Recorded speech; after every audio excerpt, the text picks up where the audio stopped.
ఇవాళ irrigation శాఖపై CM Revanth Reddy సమీక్షా సమావేశం నిర్వహించనున్నారు. ఇరిగేషన్ శాఖపై విజిలెన్స్ దాడులు, కాళేశ్వరం నిర్మాణంపై న్యాయ విచారణ, పెండింగ్ పనులపై చర్చించబోతున్నారు. సమీక్షకు ఇరిగేషన్ శాఖ మంత్రి, ఉన్నతాధికారులు హాజరు కానున్నారు.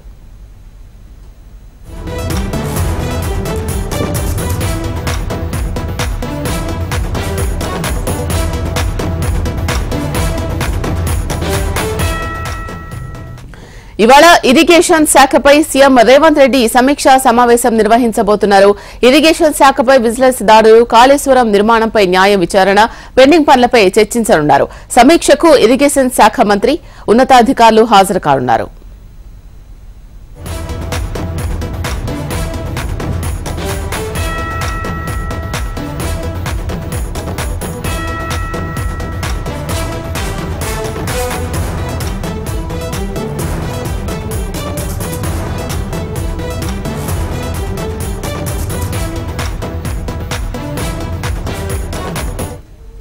ఇవాళ ఇరిగేషన్ శాఖపై సీఎం రేవంత్ రెడ్డి సమీక్షా సమావేశం నిర్వహించనున్నారు.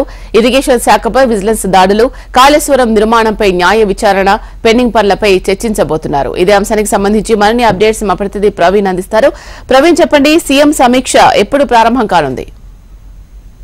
11 గంటలకు సచివాలయం వేదికగా ముఖ్యమంత్రి రేవంత్ రెడ్డి అధ్యక్షతన ఇరిగేషన్ శాఖపై సమీక్ష సమావేశం జరగబోతుంది. ఇప్పటివరకు కాళేశ్వరం ప్రాజెక్టు కుంగ ప్రదేశాన్ని కూడా మంత్రుల బృందం కూడా పరిశీలించిన తర్వాత మాత్రం న్యాయ విచారణ చేపడతామని చెప్పేసి కూడా ఇప్పటివరకే ప్రకటించింది. దాంతో పాటుగా ప్రాజెక్టులకు సంబంధించినంత వరకు పెండింగ్ అంశంపైన కూడా చర్చించే అవకాశాలు కనిపిస్తున్నాయి. ఇవాళ ఈ సమావేశంలో ఇరిగేషన్ శాఖ మంత్రి ఉత్తమ్ కుమార్ రెడ్డితో పాటు నీటిపారుదల శాఖ ఉన్నతాధికారులు కూడా పాల్గొనబోతున్నారు. ఇప్పటివరకే ఏదైతే ప్రాజెక్టుకు సంబంధించినంత వరకు పూర్తి స్థాయి డీటెయిల్స్ సేకరణలో కూడా ప్రభుత్వం పడిన సిచ్యువేషన్ కనిపిస్తుంది. మెడిగడ్డ వద్ద ఏదైతే పిల్లర్లు కుంగిన ప్రదేశాన్ని కూడా మంత్రుల బృందం సందర్శించిన తర్వాత మాత్రం ప్రభుత్వం కూడా సీరియస్ అయింది.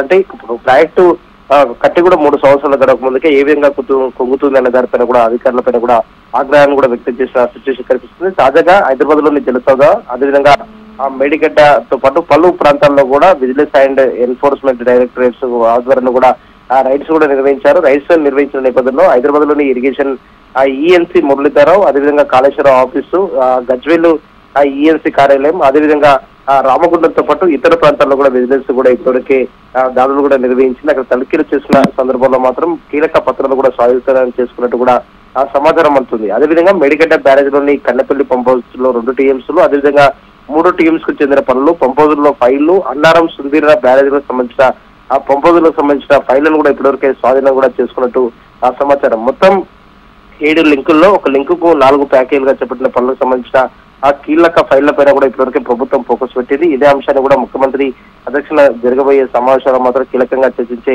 అవకాశాలు కనిపిస్తున్నాయి. ప్రాజెక్టు పనులు పూర్తయిన 2016 నుంచి పూర్తి అంటే మొత్తం ప్రాజెక్టు పూర్తయ్యే వరకు కూడా ఎంత ఖర్చు వ్యయం పెట్టారు, దాంతో పాటుగా రికార్డ్స్ ఏంటి, దానికి సంబంధించిన ఫైళ్ల జీవో కాపీల్లో కూడా ఇప్పటివరకు అధికారులు కూడా సీజ్ చేసిన సిచ్యువేషన్ కనిపిస్తుంది. దీంతో పాటుగా మేడిగడ్డ బ్యారేజ్ నిర్మాణ లోపాలపై కూడా ఒక జ్యుడిషియల్ విచారణ చేపట్టడానికి సిట్టింగ్ జడ్జిని కూడా నియమించాలని తెలిసి కూడా తెలంగాణ హైకోర్టును కూడా తెలంగాణ ప్రభుత్వం కూడా కోరింది. ఈ తెలంగాణ హైకోర్టు చీఫ్ జస్టిస్ కూడా ఇప్పటివరకు ఇరిగేషన్ శాఖ మంత్రి ఉత్తమ్ కుమార్ రెడ్డి కూడా లేఖ రాసిన సిచ్యువేషన్ కనిపిస్తుంది. ఆధారాలు తారుమారు చేస్తారనే ఉద్దేశంతో విజిలెన్స్ దాడులు కూడా చేసినట్టు ఆదేశించినట్టు కూడా ఇప్పటివరకు ప్రభుత్వం తెలిపిన నేపథ్యంలో మాత్రం ఇవాళ సమావేశంలో మాత్రం ఎలాంటి కీలక అంశాలపైన కూడా చర్చిస్తారు అనే దానిపైన కూడా ఒక క్లారిటీ అయితే రావాల్సింది. ఇప్పటివరకే ఏదైతే సిట్టింగ్ జడ్జితో విచారణ చేపట్టాలని చెప్పేసి కూడా ప్రభుత్వం ఇప్పటివరకే భావిస్తుంది. కాబట్టి ఇవాళ జరిగే ఇరిగేషన్ సమావేశంలో మాత్రం ఎలాంటి కీలక అంశాలపైన కూడా చర్చిస్తారు. ఇప్పటివరకే ఒక పక్క మేడిగడ్డ కావచ్చు, సుందిల్లా, అన్నారం బ్యారేజ్ పనుల్లో కూడా నాణ్యత